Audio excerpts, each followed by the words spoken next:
So today we're going to try and go through Paladin and Ranger. And if we have time to, maybe Warlock, because then I think that's the whole gambit of all of the player characters that I have in my campaigns. And I would really like to encourage everyone before they, either make their decisions or do their hating on the new rules, to look through them yourself and don't just take what anyone else says, because they could be leaving out key information, which you're going to see shortly here for the Paladin, and B, they could also just be missing out on information themselves as well. So, all right, let's get to it. Checking out the Paladin stuff. So I believe the first big change is Lay on Hands is a bonus action now. Let me just confirm here, but I think that Lay on Hands used to be a full action. Paladin Legacy.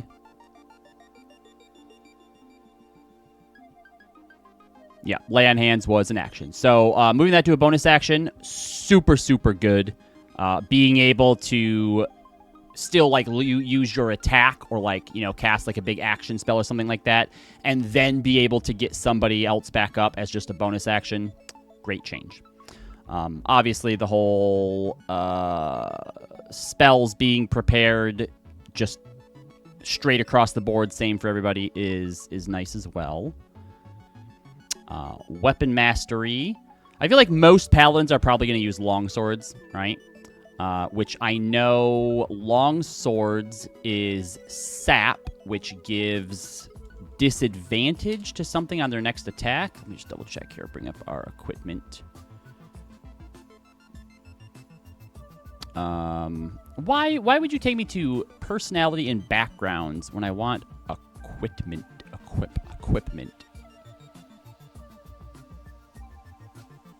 Equipment rules. Here we go. All right, so let's see. As a Paladin, you're probably using... if you're using a longsword, you get sap. If you hit a creature with this weapon, that creature has disadvantage on its next attack roll before the start of your next turn. Pretty good. Pretty good. Not bad. Not bad. What else might a Paladin use? I guess they could maybe use a short sword too, which has Vex. Hit a creature with this weapon, you deal damage. You have advantage on your next attack roll against that creature before the end of your next turn. Also not bad. Javelins? What do javelins have? What do javelins do? J for javelin. Javelins have slow, reduced by 10 feet. It's all right, I guess. Fighting style. Fighting styles aren't in here for some reason, but I don't know if there's any new fighting styles or not. All right. So here is where... Hello, motherfucker. Hello, Dolvik. Cantrips and level 1 is 1 day. Level 2 is 3 days, and level 3 is 5 days. But if your group has a week in town or something, they can easily fill up on suggestions or fear or bane scrolls or armor of Agathis. Suggestion is probably the GOAT there. It never really stops being useful as long as it scales the DC. Charm person, but the suggestion too. Yeah, for sure. That is actually really good. Are those? I feel like those seem like they are the duration or the craft time has also changed, because I feel like before it was like it took weeks to do. All right, so the Paladin Smite. So this is where you're seeing a lot of the hate for Paladins, for the changes for Paladins. And let me be clear, Divine Smite has been nerfed. No, we're just starting, Dolph. You haven't missed anything. All right? Divine Smite specifically has been nerfed. However, I do personally think that being able to Divine Smite as a free action after you've already seen what you've rolled with no way to stop it multiple times in a turn was OP. That did need a rebalancing. Divine Smite in 2014 is so good, and the other Smite spells are so bad, you should never be using any of the other Smites. Just does not make sense, right? So Smites needed to change to make the other ones more competitive and viable so that the class as a whole had more interesting opportunities to explore, right? Now, does it necessarily mean that Divine Smite had to be nerfed in order to do that? Not necessarily. They could have buffed all the other spells to make them viable and competitive. But here's what you probably haven't been hearing when people talk about how Divine Smite was changed, is nobody else is talking about the fact that the other Smite spells were also changed. There were some changes made to them so that they are a bit more viable. So, Divine Smite is now a spell, right? Before you used a spell slot, but it was not a spell. I think it was just classified as just like a magic effect, I guess, maybe, that you cast on your sword. I don't know. Oh, you do also get to cast it one time without expending a spell slot, and it doesn't mention level at all, so technically you always get one free max level cast of Divine Smite. That's nice. Haven't heard that one yet. See, literally the only thing people have been talking about is the negative part of Divine Smite, and that is that it now requires a bonus action to cast. It's no longer free. Bonus action, which you take immediately after hitting a target with a melee weapon or unarmed strike. So you can do it with armed strikes now. You still get to wait until you've made the hit. See if you got the crit before you use it. That hasn't changed. But because it costs a bonus action now, you can only do it once per turn, right? So the other things to keep in mind... Let's look up the other Smite spells. All of the other Smite spells were pretty bad because they... the majority of them... Actually, I think all of them. Let me see. Legacy. Concentration. Legacy. Concentration. Legacy. Concentration. Concentration. Concentration. Concentration. So the reason that the old Smite spells were so bad is because they all realized... Or they all required concentration. So A... You had to use your bonus action to cast a spell, right? That you then had to concentrate on, which means you couldn't have something like Shield of Faith up, right? You then had to make sure that you hit something, and in a lot of cases, even after you hit them, they could then resist it through their saving throw, and then the spell's gone, right? That's it. It's all over, done with. Why would you choose that when you could just Divine Smite, right?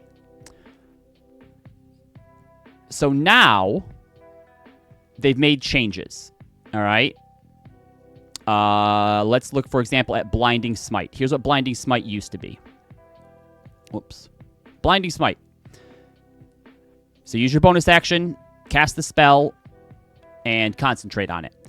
The next time that you hit a creature with a melee weapon attack during the spell's duration, flares the bright light, attack deals extra damage to the target, and then the target must succeed on a con save or be blinded. New Blinding Smite. No concentration. Target is blinded. If you hit, the target is blinded. And again, which you take immediately after hitting a creature with a melee weapon or unarmed strike. So the blind hits automatically now. That could be a lot bigger and a lot better than just dealing straight damage. Being able to blind something for an entire turn. If a monster just went, no. At the end of each of its turns, it gets to make the con save to no longer be blinded. But when you hit it, it's blinded. From the moment you hit it, it is blinded. So that means if your Paladin goes directly after the enemy, then that means that you get to then attack at advantage. All of your party members get to attack at advantage. Blinding Smite, way better. Duration is 1 minute, Dolvik. It lasts for 1 minute, right? So A, you don't have to cast it if you miss, right? It says bonus action asterisk, which you take immediately after hitting a creature with a melee weapon, right? The old ones, you just cast it and then you just had to hope you hit next time. Just like Divine Smite, you only use this if you hit. This is already immensely better than it was before, and now it rivals Divine Smite, right? Where's Divine Smite at again? So Divine Smite, level 1, you deal 2d8 radiant damage. Or you can deal 3d8 radiant... Oh, sorry, this is at 3rd level. Hold on, wait. All right, so Divine Smite, 2d8, 3d8, 4d8. All right, so for dropping 1d8, you get to blind a target for at least 1 turn. You want to check out Searing Smite? All right, the old Searing Smite. Concentration, 1 minute. The next time you hit a creature. So again, you could bonus action Searing Smite, and then you might miss the whole turn. Now, bonus action, which you take immediately after hitting something. Deals 1d6 fire damage to the target, causes them to ignite at the start of each of its turns until the spell ends. Target makes a con save. On a failed save, it takes 1d6 damage. Now, when you hit at the start of each of its turns, it takes fire damage. Right? So that means, let's compare Searing Smite. Let's say we do that at 3rd level. You're going to deal 3d6 fire damage. And then at the start of its turn, it's going to take another 3d6 fire damage. And if it fails the con save, that continues. Or, Divine Smite, you could do 4d8.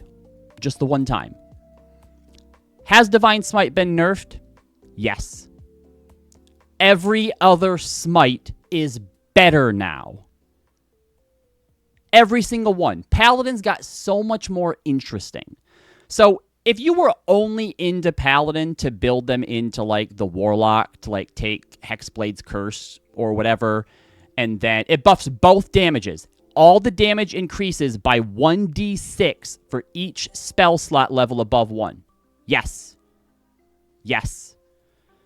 So when people complain that Paladin is terrible now, what they mean is you can no longer make the crit fish build that just looks to deal hundreds of radiant damage in a single turn based on a specific subclass choice. There's so much more. And here's the thing. Why would you do anything else? If you have a build that could do hundreds of damage by, like, critting twice in a turn, yeah, why would you play anything else? But nobody talks about the fact that all of the smites were buffed. Less Nova, more sustain. So much more interesting now. Staggering Smite. So some of them do still require saves on the hit, right? Staggering Smite is going to stun them, so they get to make their Wisdom saving throw when you hit them. But it also does damage still. Thunderous Smite. Whoops. So Thunderous Smite used to be that the creature made a strength saving throw or is pushed 10 feet away. Okay, so that's still the same for Thunderous Smite. So Thunderous Smite just lost the concentration check, it looks like. But all of them, you get to choose to cast it after you know that you've hit. Wrathful Smite gets the Wisdom saving throw for the Frightened condition still. I know Banishing Smite also still gets it. But the Smites are so much more interesting now. Yep, Lay on Hands is bonus action. Also very, very, very juicy. So, yeah.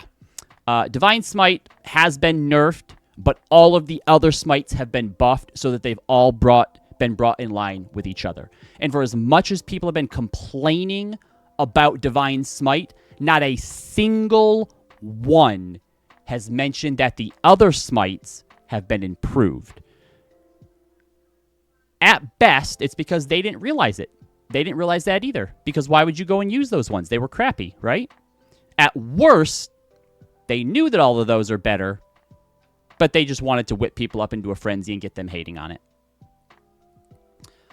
All right, Channel Divinity. Now this apparently changed as well. So let me look at the old one. Oh, did they lose Divine Sense?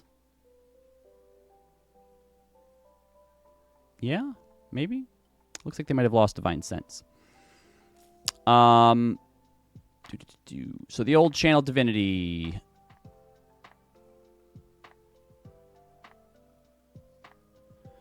Oath allows you to channel Divinity. Each Channel Divinity option provided by your Oath explains how to use it. When you use it, choose this option. Finish short or long rest to use it again.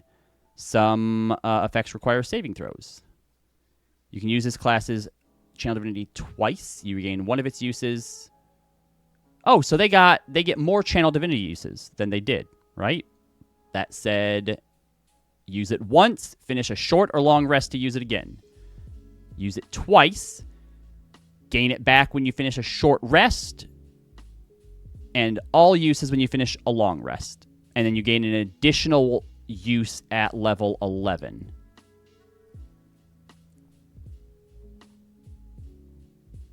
All right, so they got their Channel Divinities have been buffed as well. Ah, there's Divine Sense. As a bonus action, you can open your awareness to detect Celestials, Fiends, and Undead for the next 10 minutes. Ooh, it also lasts. Old Divine Sense didn't last. It was just a you use it once, right?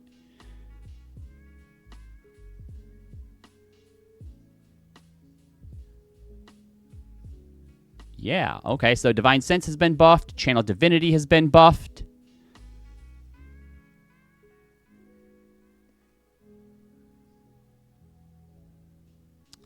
Get your subclasses, which we'll get to in a minute. You got your extra attack. All right, so this was something that I think people were upset about as well. Let me get the old Fine Steed so we can compare them to one another. Or maybe they were just expecting more out of it. I don't know. So we have Fine Steed, Fine Steed. All right, so Paladin. You can call on the aid of an otherworldly steed. You always have Fine Steed spell prepared. You can also cast this spell once without expending a spell slot and regain the ability to do so when you finish a long rest. All right, so old Fine Steed. Summon a spirit, loyal steed, choose the form it takes, has the statistics of the chosen form, though it is a celestial, fae, or fiend, your choice. Gains the ability to understand a language, serves as a mount, communicate telepathically with each other. All right, cool. So it looks like now it has its own stat block, which is obviously, I'm sure, much better. Challenge rating half, 1/8, 1/8, 1/4, 1/8. AC is 10 plus 1 per spell level, so you're looking at AC of 13, which is already better than all of those. HP 5 plus 10 per spell level, so 25 base, and up to, if you were to use a level 9 spell, you would have 95 HP. 60 foot speed. Level 4 plus spell, you get a fly speed on it. What level do paladins get 4th level. So at level 13, you have a flying mount. Solid Vine, Telepathy, CR none. When you regain hit points from a level 1 plus spell, the steed regains the same number of hit points if you're within 5 feet of it. That's nice. Otherworldly Slam, melee attack roll. Bonus equals your spell attack modifier. Reach.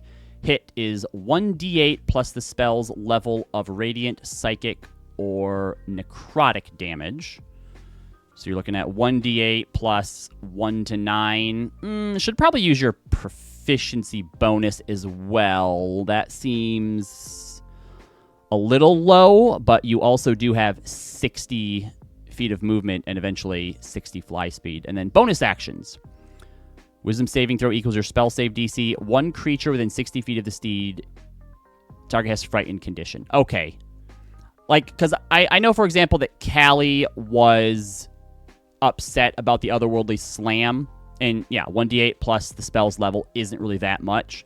However, being able to fear a creature every turn, that's pretty good. Frightened creature has disadvantage on ability checks and attack rolls. Can't willingly move closer to you. You get to use your spell save DC every turn. Fiend only. The Fae, the steed teleports along with its rider to an unoccupied space of your choice. You have a 60-foot teleport every turn. Don't tell me Otherworldly Steed isn't worth that. And then Healing Touch, one creature within 5 feet of the steed regains a number of hit points equal to 2d8 plus the spell's level. You now have a... What is that? A 1d8, so that's Cure Wounds. So you now have unlimited Cure Wound. Oh, I'm sorry. Sorry, I completely ignored. These are all recharge after a long rest. Okay.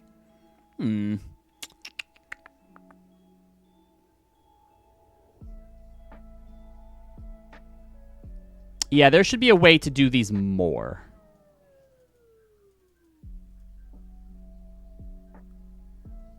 I'm going to think on that.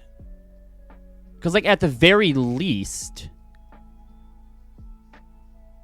Is it second level spell? Like, if you like, resummon... I think this should be short, long rest. And it should allow you, if you, like, spend another spell slot to resummon it, you should be able to redo it. Honestly, I might even give like a number of uses based on the spell level that you use. So this should have 2 uses, recharges on a short or long rest at base level, right? 3rd level spell, 3 uses, recharges on a short or long rest.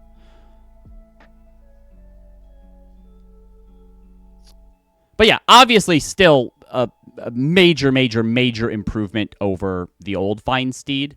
But there are probably other ways that you could improve this as well. I'd add proficiency bonus to the slam as well.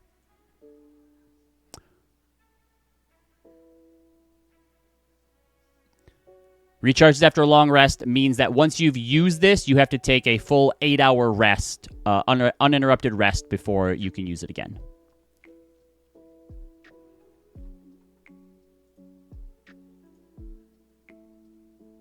Find Greater Steed.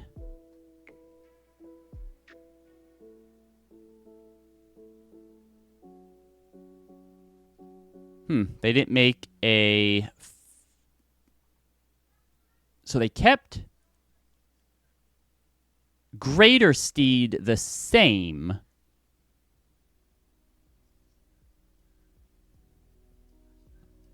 I feel like there should probably be... This should be more in line with the regular Fine Steed as well.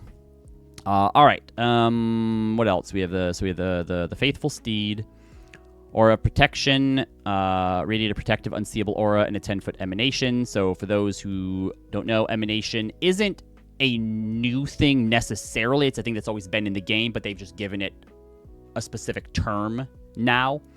So it's an area of effect that extends in straight lines from a creature or an object in all directions. So another example of this would be, is it Guardians of Faith? Is that the Spirit Guardians? Spirit Guardians would be another example of this. You choose a point, and it emanates outward from you or that point. Or is inactive while you have the incapacitated condition. You and your allies in the aura gain a bonus to saving throws equal to your charisma modifier. If another paladin is present, a creature can benefit from only one aura of protection at a time. The creature chooses which aura while in them. Wait, they didn't stack before, did they?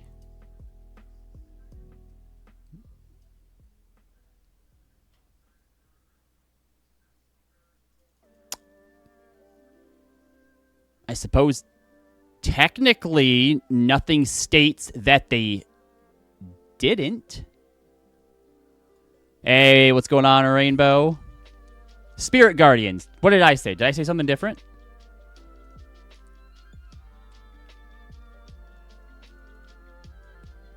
Abjure Foes. This is a new one.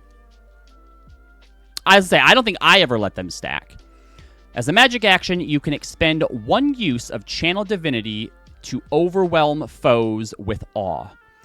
As you present your holy symbol or weapon, you can target a number of creatures equal to your charisma modifier that you can see within 60 feet. Each target must succeed on a wisdom saving throw or have the frightened condition for 1 minute or until it takes any damage. While frightened in this way, a target can do only one of the following on its turn: move, take an action, or a bonus action. Dang, that's really good.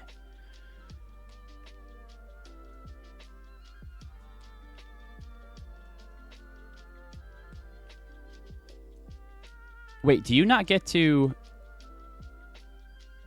or until it takes damage? Wow. So they don't get to roll on them at the end of their turn?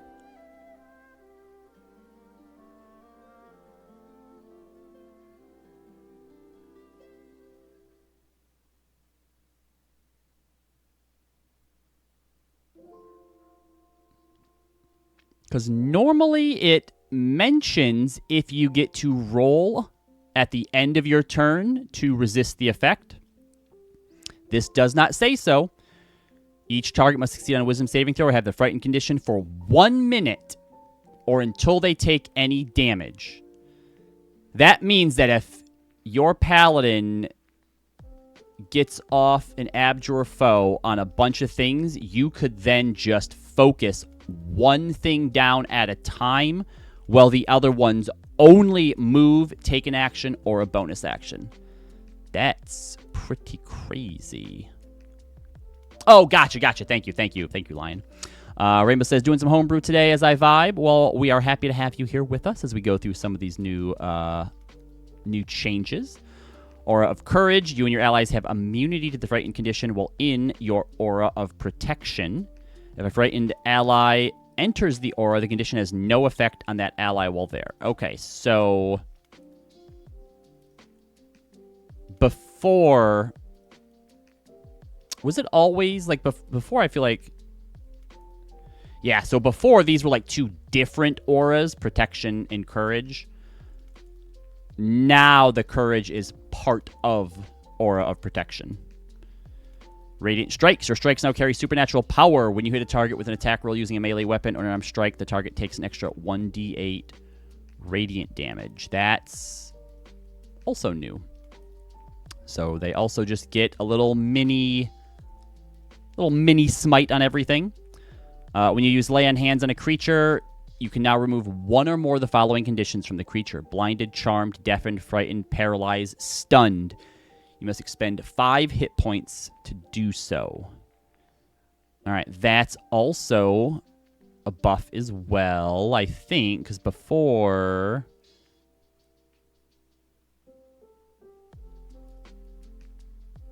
all right, they lost Cleansing Touch. which allowed you to end one spell on yourself or one willing creature, and you could do it a number of times equal to your charisma modifier. Because I think before it could cure diseases and poisons. So now you get to also end all of those things, which is pretty good. Aura expansion, your aura is now 30-foot emanation, and epic boon.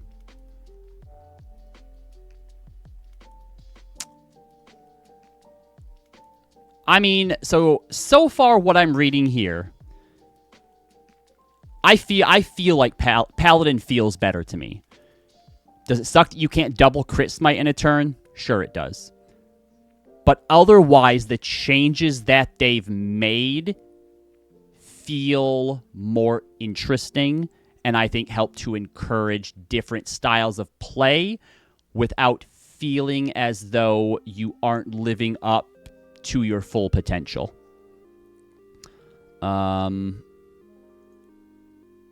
Just check something here real quick. Old channel divinities. All right, so before, channel divinity was specifically based on your subclass, right? There was no, like, base paladin channel divinity. Did you cover the divine favor not having concentration? We have not. Let me look that up. We did cover the fact that all of the other smite spells have been improved.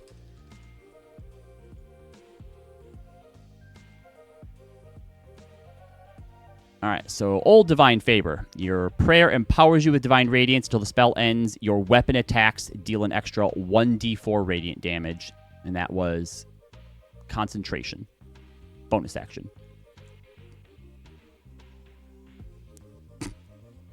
Wow, okay, interesting. Let me send this to Kelly, because I don't know if she saw this either. See, it's...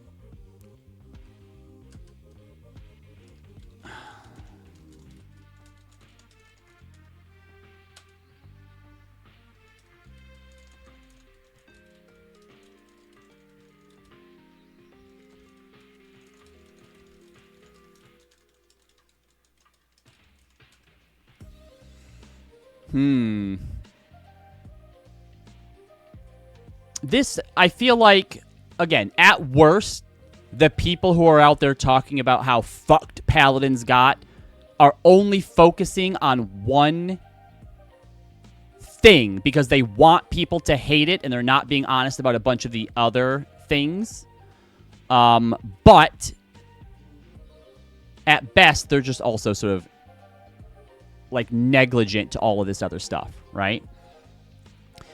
You can crit smite buff, but you can layer on a bunch of other things.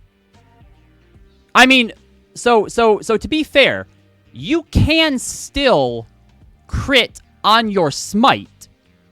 You just can't do it 2 times.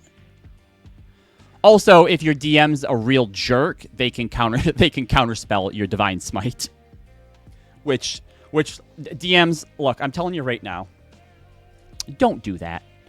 Don't. If someone crits and uses the divine smite, don't counterspell their divine smite. That is just a dick move, okay?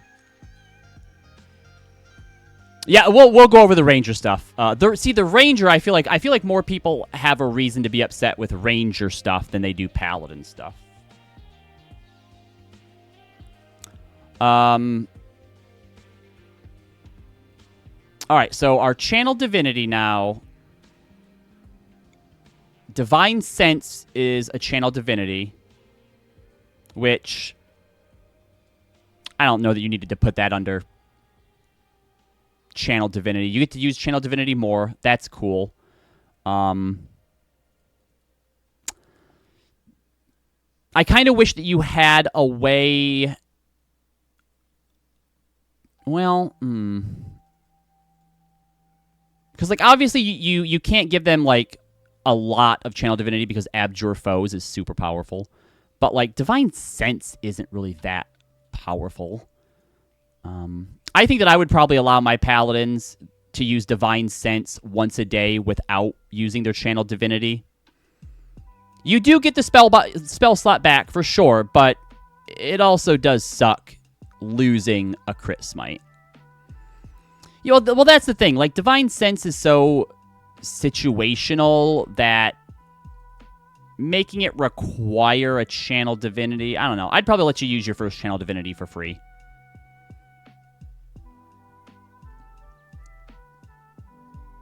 It was still nice to know, though. It was still nice to know when you were coming, if there was any, you know, undeads or anything around.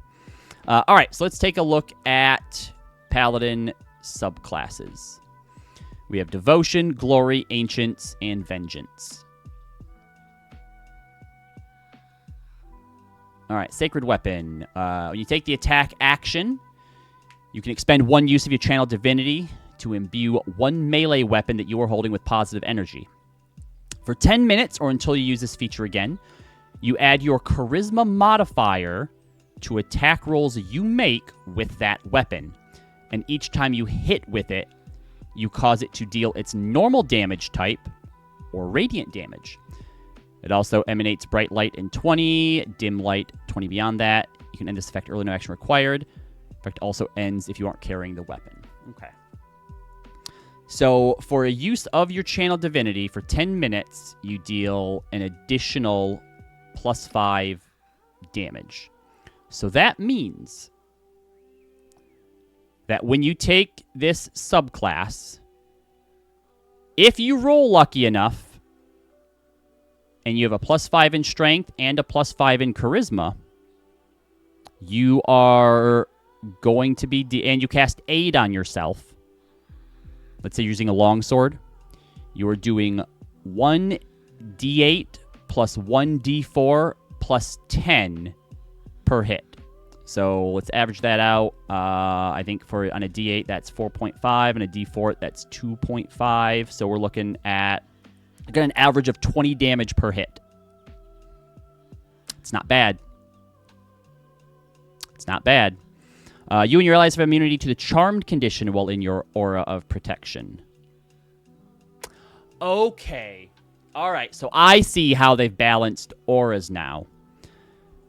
So instead of having multiple auras, you just have your aura of protection, and then your subclasses enhance that aura. So when it says that you choose, Sacred Weapon does damage. I thought it adjusted attack rolls. This is the new... well, let's see what the old one was. Legacy. As an action, you can be one weapon you are holding using your Channel Divinity Charisma modifier to attack... oh, shoot. Did I read it wrong? Oh, I did. You're right. It is just attack rolls, not damage. I did mix that up, Frostmite. Thank you. Thank you. You are right. Sorry, to attack rolls. Well, still, a +5 to your attack rolls is pretty cool. And then being able to make radiant damage is also super, super good. So wait, did that change a whole lot? Oh, that didn't really change a whole lot then, did it? That was already the old one. Oh, everybody loses their second Channel Divinity? What was the reasoning behind that, I wonder? So basically, they made Divine Sense a Channel Divinity, then they gave Endure Foes, and then took away one of the other Channel Divinities. That's kind of lame. I'm never about taking away choices they already had. So the way the auras work now is you have to choose which aura of protection you benefit from. So, like, if you had a Oath of Devotion and an Oath of Glory, let's just jump down here really quick. You get Speed of Alacrity. Your speed increases by 10. Whenever an ally enters your aura of protection for the first time or starts their turn there, their speed increases by 10 as well. So if you had an Oath of Glory Paladin and an Oath of Devotion Paladin, and you were standing beside both of them at the same time, I think it said the creature gets to choose, right? A creature can benefit only from what the creature chooses. So yeah, so you would have to choose. Do you want the immunity to charm, or do you want the speed +10? Smite protection. Your magical smite now radiates protective energy. Whenever you cast Divine Smite, you and your allies have half cover while in your aura of protection. The aura has this benefit until the start of your next turn. That's cool. So basically, you smite, and everyone gets +2 bonus to their AC and dexterity saving throws. And then Holy Nimbus is a bonus action. You can imbue your aura of protection with holy power, granting the benefits below for 10 minutes or until you end them. To use this feature, you can't use it again until you finish a long rest. You can also restore your use of it by expending a level 5 spell slot, of which you get at level 17. Okay. I like that, by the way. I wish that more of like the higher use abilities had this. Like I think you could give them on their channel divinity. You could give them something like, if you expend 5 cumulative levels worth of spell slots, so like, 5 level 1s, a level 2 and a level 3, you get back a use of channel divinity. I really like the idea of being able to use your resources to empower your abilities to use them more often. All right, so you imbue your aura protection with the following benefits. You have advantage on any saving throw you are forced to make by a fiend or undead. Whenever an enemy starts its turn in the aura, they take radiant damage equal to your charisma modifier plus your proficiency bonus. That isn't a small amount at... What level is Holy Nimbus? At 20, so... What is that? So, probably 11 damage every turn? Consistently? That's not bad. And... the aura is filled with bright light that is sunlight. Vampires beware. All right, Oath of Glory. Immediately after you cast Divine Smite, you can expend 1 use of your channel divinity and distribute temporary hit points to creatures of your choice within 30 feet of you, which can include you. Total number of temporary hit points equals 2d8 plus your Paladin level, divided among the chosen creatures however you like. That's pretty good. Could end up not being super great if you roll low, but Divine Smite, throw temporary hit points on people. I like that. That's a cool ability. Oh, is that the same? Oath of Glory.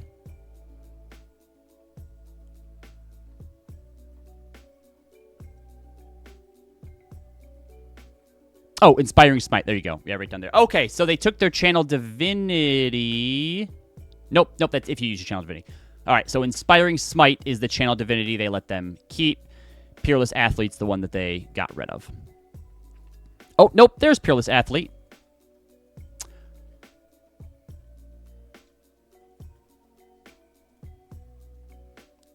Channel divinity.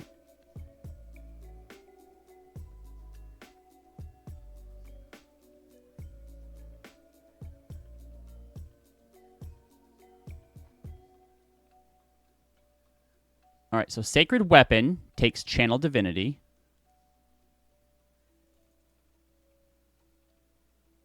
Why did you take away one of Aura of Oath of Devotion's Channel Divinities, but Oath of Glory still gets 2 of them?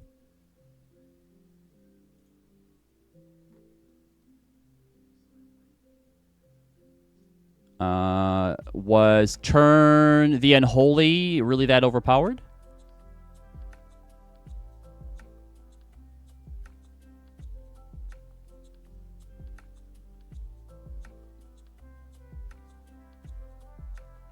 When you did use that Peerless Athlete that one time, though, Dolvik, it was pretty clutch. But no, Peerless Athlete is still here.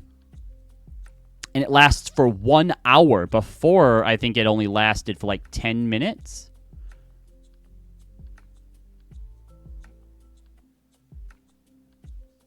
Oop, that's Inspiring Smite. Hold on.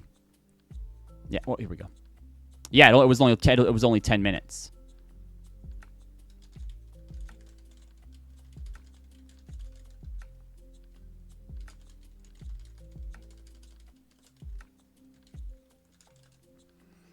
Aura of Alacrity, we read that one already. Glorious Defense. You can turn defense into a sudden strike. When you or another creature you can see within 10 feet of you is hit by an attack roll, you can take a reaction to grant a bonus to the target's AC against that attack, potentially causing it to miss. Bonus equals your charisma modifier, and if it misses, you can make one attack with a weapon against the attacker as part of this reaction if the attacker is within your weapon's range.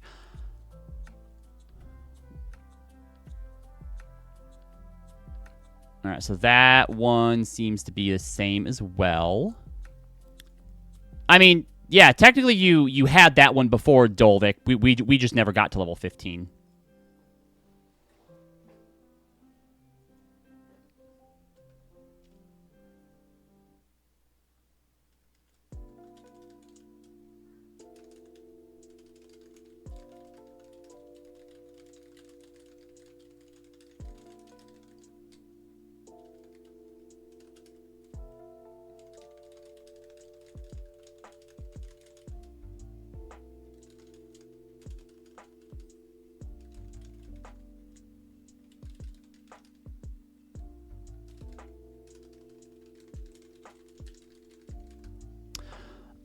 Living Legend. What was the old Living Legend? You are blessed with an otherworldly presence. Gain advantage on charisma checks.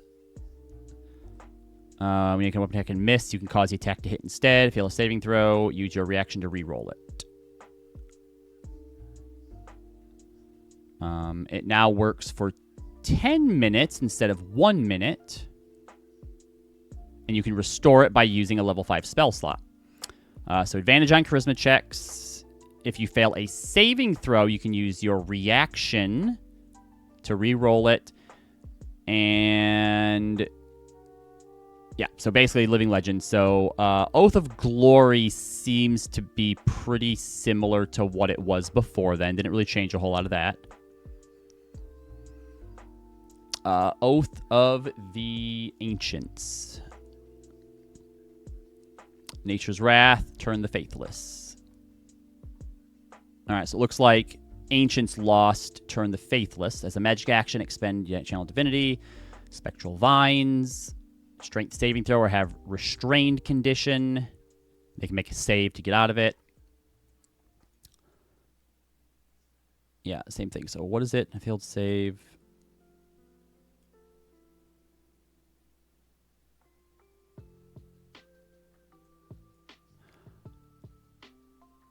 Okay, so it seems like the ones that they took out were the turn abilities. And maybe it's because Abjure Foes is kind of similar, and maybe they thought that these were two samesies. But then why not add new ones in?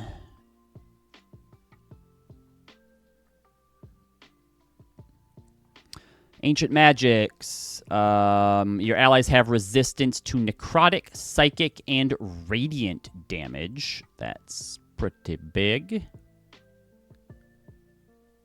Okay, so that's a nerf. Before, it was just resistance to damage from spells, which was OP. Necrotic, psychic, and radiant. Probably a bit more balanced, but all in all, definitely a nerf for the Ancient's Paladin. When you're reduced to 0 hit points and not killed outright, you can drop to 1 hit point instead. Regain number of hit points equal to 3 times your Paladin level. Ooh. Can't be maged magically and cease visible aging. And then... Alright, so that got buffed, because before it was basically just... what's the orc? There's an orc, or like a half-orc ability, where when you drop, like, you drop to just 1 HP instead of 0. So obviously letting you like pop back up to 3 times your Paladin level is much, much better, because if you're not killed outright and you just drop to 1, something's just going to hit you again and now you're down.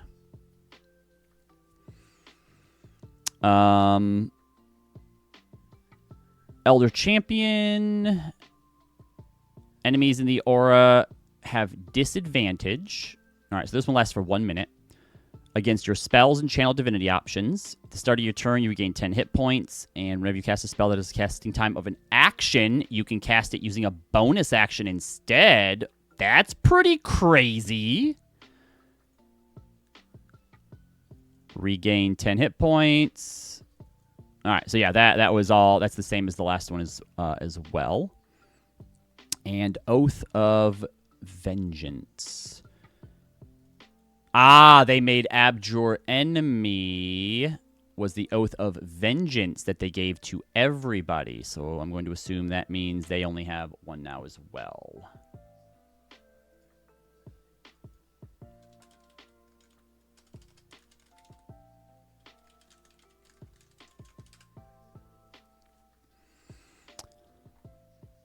All right, so Vow of Enmity. When you take the attack action, expend Channel Divinity. Advantage on attack rolls against the creature for 1 minute. Pretty straightforward. If the creature drops to 0 hit points, you can transfer the vow to a different creature. That's nice, and I assume...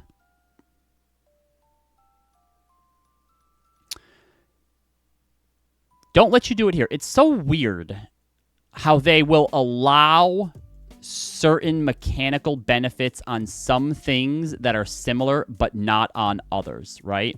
Vow of Enmity, yeah, you can go ahead and place that on something else. Hexblade's Curse, yeah, you can place that on something else. Hunter's Mark, nah. Concentrate on that shit. When you hit a creature with an opportunity attack, you can reduce the creature's speed to 0 until the end of the current turn. You can then move up to half your speed as part of the same reaction. Oh, so Oath of Vengeance has built-in Sentinel with a little bonus on it. That's really cool. Did they used to have that?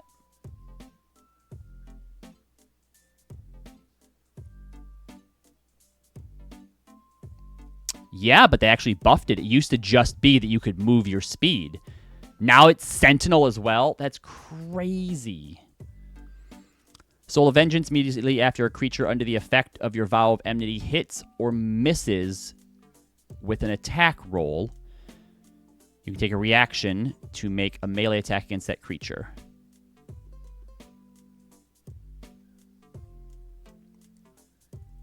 Again, just a better version of the Sentinel stuff. Use your reaction to hit someone, but that doesn't even necessarily have to be against an ally. They could hit you, and you just smack them back at advantage because Vow of Enmity.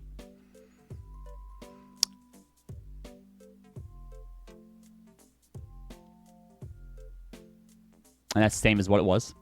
And Avenging Angel. It's a bonus action for 10 minutes. You have a fly speed of 60. And when an enemy starts its turn in your aura of protection, that creature must succeed on a wisdom saving throw. Or have the frightened condition for 1 minute or until it takes some damage. Attacks rolls against the frightened creature have advantage. And that's every time. That doesn't have like a once you succeed, you're no longer immune to it. That's pretty good. And is the same as it was as well. So, okay. Obviously, I've never played Paladin before, so like I realize that my analysis of it, isn't maybe necessarily as attached or, passionate as a lot of people who like, play Paladin. But I don't know. As a DM, I feel like these changes are better for it. I've also never had the urge to play a Paladin before. Now I kind of do. Now I think playing a Paladin might actually be kind of fun. Hey, what's going on, Lightning Knight? I disagree. And I'm going to tell you why. Obviously, yes, Divine Smite itself has been nerfed. Let me ask you a question before I show you. Have you looked at any of the other Smite spells?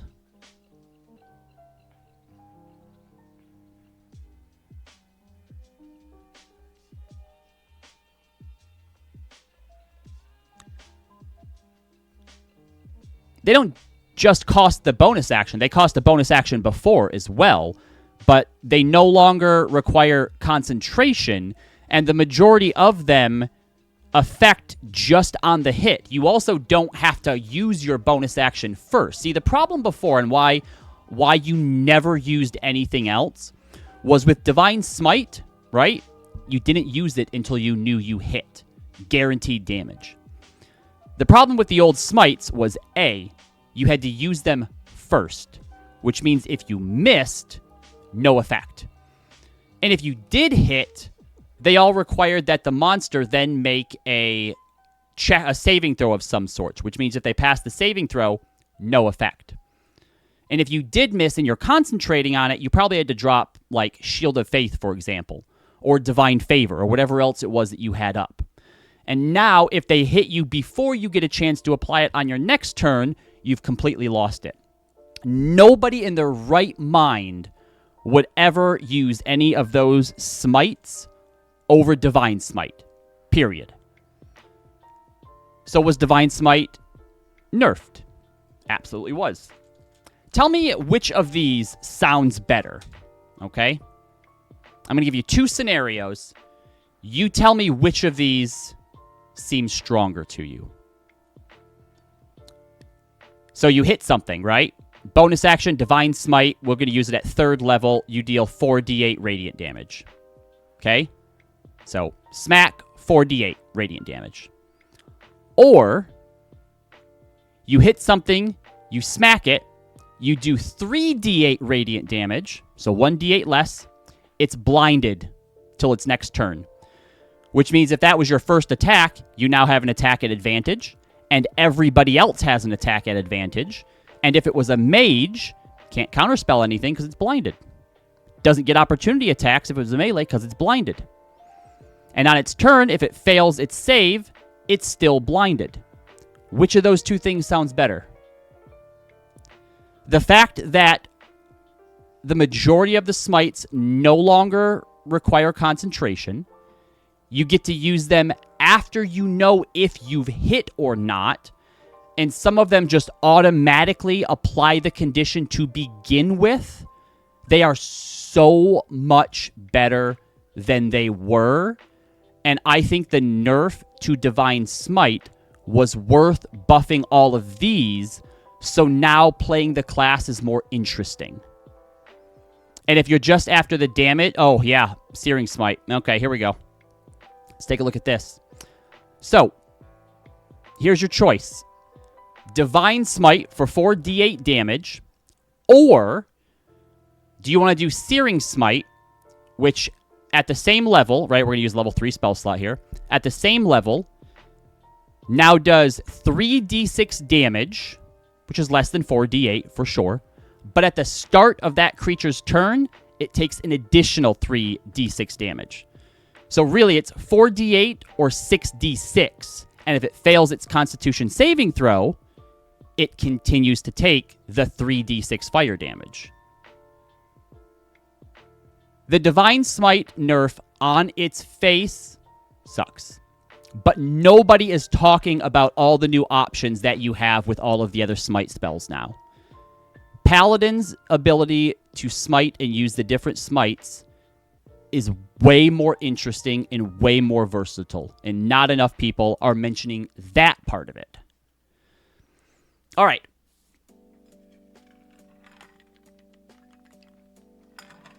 Hey, what's going on, Gabby? We are doing well. Thank you very much. Yeah, you deal your 3d8, and then at the start of the creature's turn. So it has to take 3d8 before it gets a chance to save. Can it stack with itself? Whoops. Probably not. I'm gonna say probably not.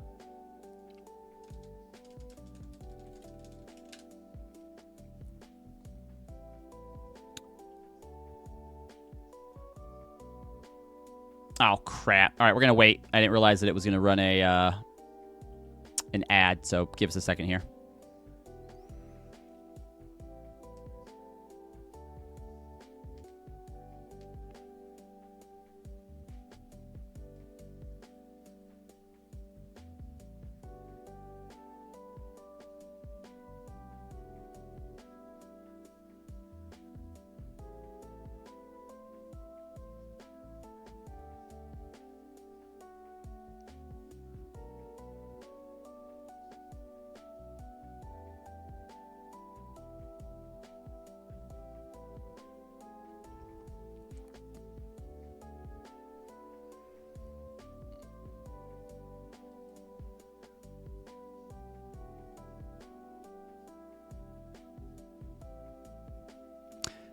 Yes, I'm aware, Lightning Knight. I'm aware.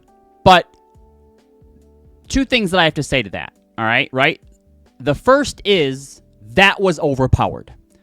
Being able to Divine Smite twice a turn was overpowered. That's a ridiculous amount of damage that needed to be balanced out. And if they had only taken that away, you're right. It would have just been a straight nerf. In no way it wouldn't have been an improvement to the class. But the fact that they've buffed those other abilities now, can you do as much damage as you did before? No. And, you know, that's up to interpretation on whether or not that's a good change or not. Obviously, if you're a person who just likes to do as much damage as you possibly can, yeah, you're not going to be happy with this. But as far as game design goes, making things interesting, encouraging people to try different things, to make different opportunities for themselves, to encourage different strategies and to attempt different things, that needed to be changed. And because they buffed the other smites, the class is better off for it. Overall, the class is better off this way. Does it do less damage? Did it ruin its maximum damage potential? Absolutely. But that's up for interpretation on whether or not that is a good or a bad thing. So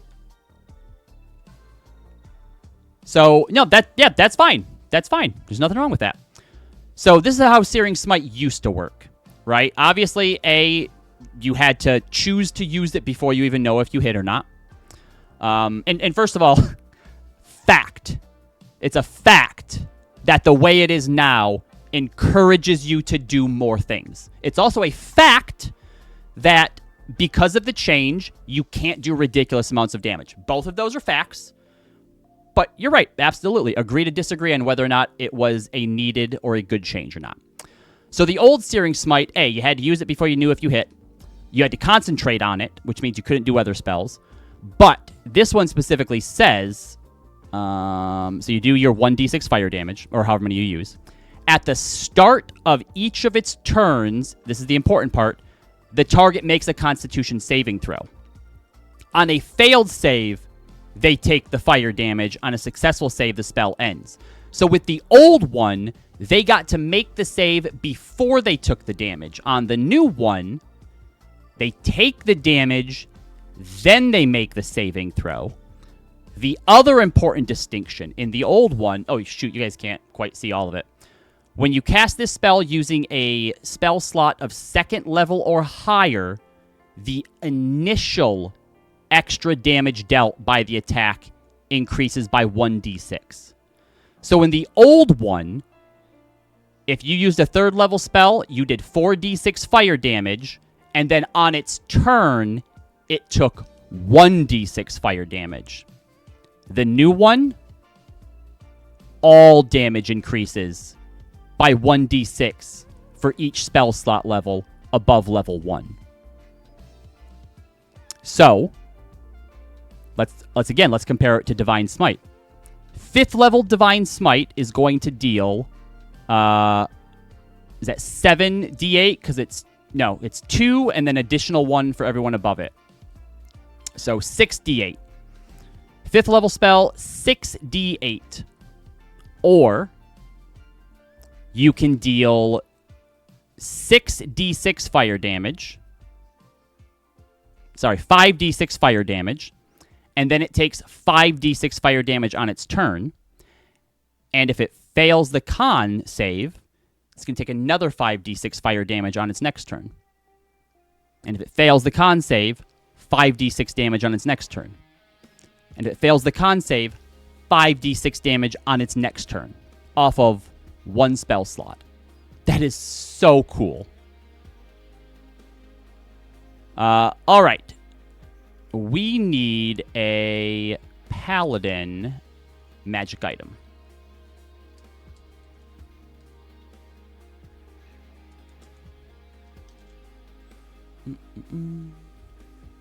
You're doing a lot more sustained damage and a lot less insane Nova, which I think is healthy for the game and doesn't encourage you to run yourself dry every fight by spending 2 spell slots a turn. And if you really want to do the big Nova damage, you can upcast Divine Smite beyond 5th level as a Barbarian or a Sorcerer when you couldn't before. Oh, that's interesting. I didn't even know, consider that. But yeah, like, that's the thing. Like, the way that Divine Smite worked before, you were encouraged and you actively hindered your potential by doing anything other than smiting. Like we're not even just talking about the idea of like, oh, the other smites aren't worth it. You don't cast any other spells. You save your spells for smiting. Period. That's all you did. I've been running a game with a Paladin for 2.5 years. Sometimes she might cast Shield of Faith on herself or Shield of Faith on somebody else, right? But otherwise, you're only smiting. That's all you're doing. That's it. Yeah, agree to disagree, fine. Whatever you need to say to yourself, that is bad game design. All of the spells that they have access to, and if you're doing anything other than smiting, you're not living up to your potential, that's bad game design.